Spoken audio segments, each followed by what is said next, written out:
Hi, Tracy. Hi, Matt. Please forgive the formality of this, but I felt if I made a video, it would capture my voice, which would give more meaning than just a written text, because I want to make sure there aren't any misunderstandings or anything. And I also want to express some appreciation, not only on my behalf, but on behalf of the other English teachers. And I wouldn't be able to do that properly in a written text. So I'll try to keep this as quick and concise as I can. I'm going to call this the fourth quarter Angle Communication pre-class talk, just so we all start the class on the same page. Okay. First, a vote of confidence, not only from me, but from the other teachers. Both of your names directly have come up in recent meetings, and I can tell you with 100% confidence that everybody is happy with what you've done so far.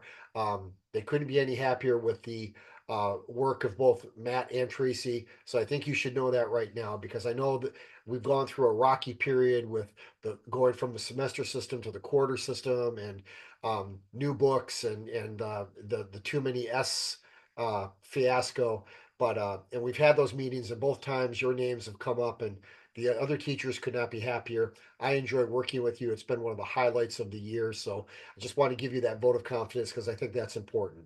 Okay, so let me tell you, speaking of the too many S's fiasco, that's one of the reasons I'm being ultra careful. A committee got hold of the fact that there were apparently too many S's, and therefore their antennas are up, not only on us specifically, but on everybody in general. They're trying to tighten the screws a little bit. So there are two possible fears that I think we have to be careful of. Okay. And before I say that, let me tell you that we've never had a problem as long as I've been here. I've been teaching this now for 5 or 6 years, and there's never been a problem. And I don't think Kate, before I came, I don't think Kate had any trouble with this class either. It's a pretty low key class.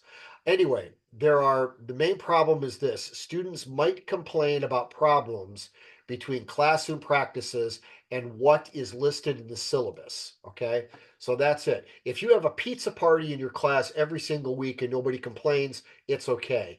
And if somebody complains about the topics, these topics right here, but that's not a problem because they were listed in the syllabus. But if you do this and it's not in the syllabus, okay, and the students complain about it, then we have a potential problem. Small potential, but better safe than sorry. So that's the first thing. First thing is that we want to make sure that we don't give students anything that was not in the syllabus to complain about. Okay. And I see that there are two main areas we have to worry about. The first one is this. Okay. The first one is we must teach the following topics in class. Okay. We have to teach getting to know each other, family and people, talking about experiences, talking about sicknesses and health, talking about interests, talking about school, talking about the future, talking about countries. Now, they don't have to be exactly the same content. They just have to be the same topic. Let's take interests, for example. If, for example, Tracy, you talk about sports as interests, and I talk about uh, other hobbies, cooking, hiking, sewing, knitting, those are both interests. Those are okay.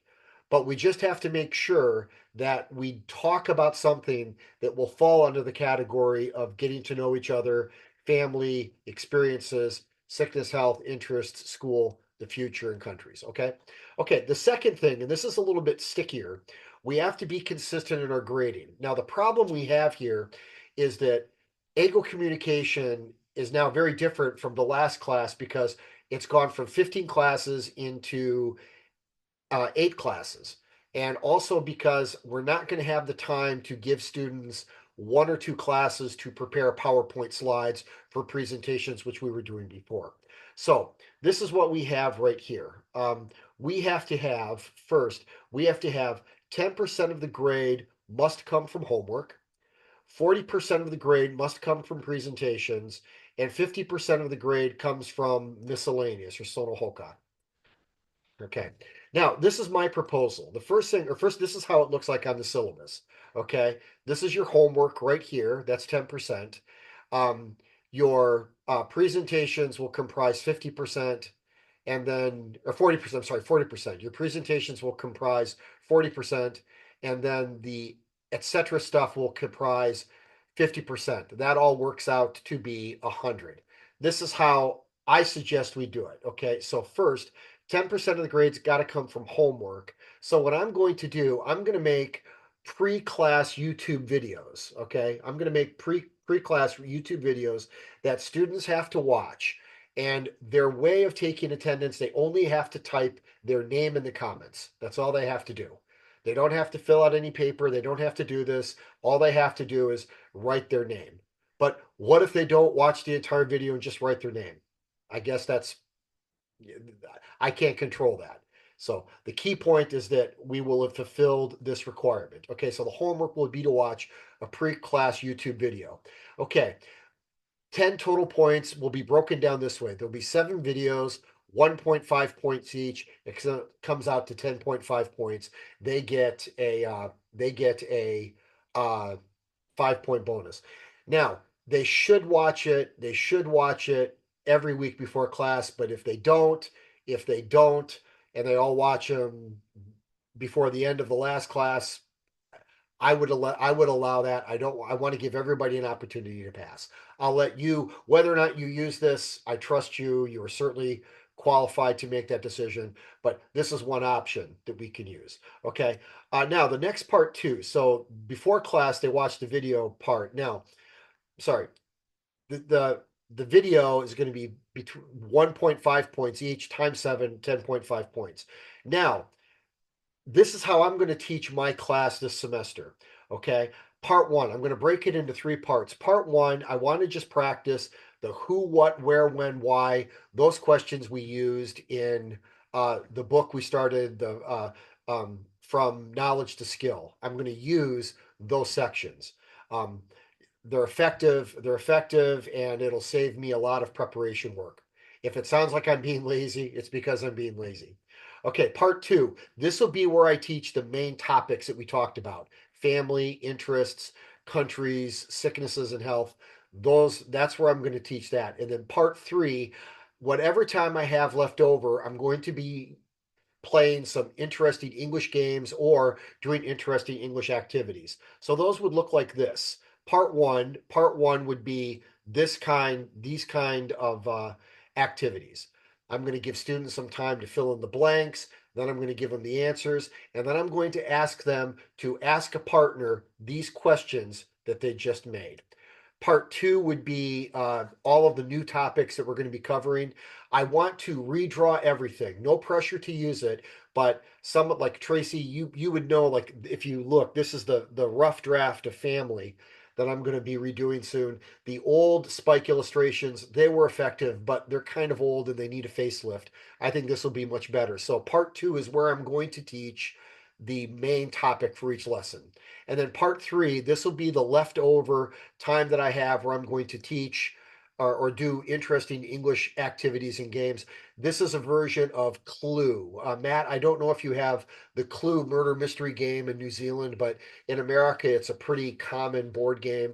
Students have to practice guessing and either agreeing or disagreeing, and then solve a murder mystery.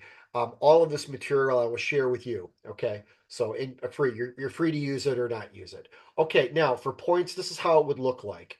Of course, they get the video. That's 10 points right there.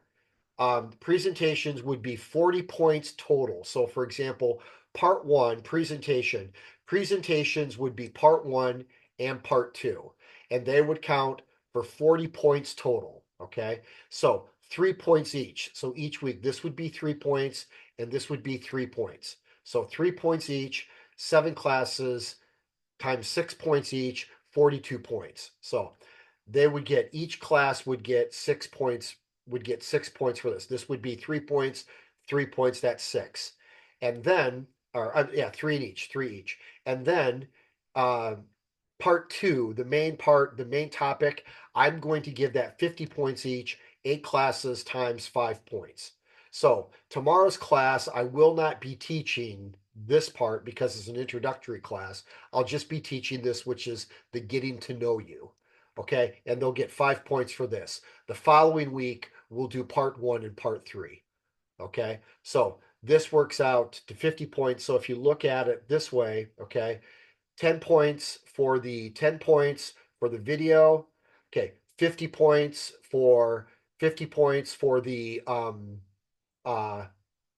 50 points for the uh, main part. That takes you to 60 points, and then uh, approximately 7 points, 6 points for each. It works out to 42 points each. Did I get that right? 50 for that, 42 points. Yeah, so it works out to like 102.5 points. Okay, so they'll get 3 points in one class, 3 points in one class. That's 6 points plus five. That's 11, 11, and then 11 points plus 1 point. That works out to about 12.5 points per class times 8. 16 works out to 16, 20. How am I doing this? I'm sorry. I'm tired. So, anyway, the points are going to work out something like this. Sorry, it's been a long day. Okay. But the key point is this: if somebody asks, how did you decide the grade? This is what I'm going to say. You got 5 points for uh, the main topic. You got 6 points. You got 6 points for part one and part two, or part three, excuse me. And you got 1 point for the pre-class videos. Add them up, multiply by 8. It comes out to approximately 100. Okay, now do I expect you or me to sit down and give points for all this? No, holistic is fine. This is in the very rare chance somebody questions how we reached a grade. Okay, that's it. I think the chances are rare, but better safe than sorry if we have an answer. Okay, now for tomorrow's class. The first thing we're going to do, everybody's going to meet in room G201. Okay. And then we have to separate the students into 3 groups. I suggest we just do a lottery, if that's okay with you. Instead of picking people, we put however many people. If we have 20, let's say we have 30 people. Let's say we have 30 people. I suggest we have 10 papers with Matt's name on it, 10 papers with Tracy's name on it, 10 papers with my name, and have people draw completely random. Because it's random, no favoritism, nobody being chosen or ignored. I think it'd be kind of fun to have everybody pick something. That's just my suggestion. If you don't like it, let me know, and we'll think of something else. Then after that, I think we should all go into our separate rooms and teach an introductory class, which I think should be getting to know you because it's your first class. And then you can introduce your class policies. We may all have some different ideas on how we want our classes to run. I like to use the folder. I don't have one with me. I like to use the plastic folder technique. Tracy, I think you have a different way of keeping score and keeping attendance. And Matt, you can either use one of ours or do something on your own. Let me know if you want folders. I have plenty of them, and I also have markers that people can use to draw on them. Now, what am I going to teach tomorrow? My plan will be this. This is when I say getting to know you. I'm thinking about these questions right here. Okay, what is your hobby? Where do you live? When is your birthday? Why are you taking this class? Who do you like to hang out with? Whose lunchbox is more delicious, yours or your mother's? Which season do you like more, summer or winter? How do you come to school? How much time do you spend using social media? How many people are in your family? How often do you return to your hometown? And yes, those are the same what, where, when, why, how questions we used in from knowledge to skill. I got a lot of positive feedback on that. I think that was a really solid way to teach. If you want to do something different, obviously completely up to you. So yeah, okay. Now here's a uh, bigger slide of the questions that I'm going to be using. So what I'll do now is I'm going to make a PowerPoint and I'll send it to you folks. Please, as always, use what is useful, toss what's not. Um, as always, do what you feel is best for your class. Everybody trusts you. And that's just not me. I mean, the other teachers are really happy with the work you two have done this semester. And then, and always remember, if there are any problems, just remember the magic word. Rob said it was okay. Blame me. It's okay. So, okay, I'll see you tomorrow. I'll send this to you now and I'll start working on the PowerPoints. Hopefully you'll get those maybe by about 10:30 at night. Sorry, so late. Time just got away from me this semester. So, okay, thank you very much. Please contact me anytime you got any questions or complaints or comments. And yeah, I'll see you folks later. Thanks a lot. Take care. Bye bye.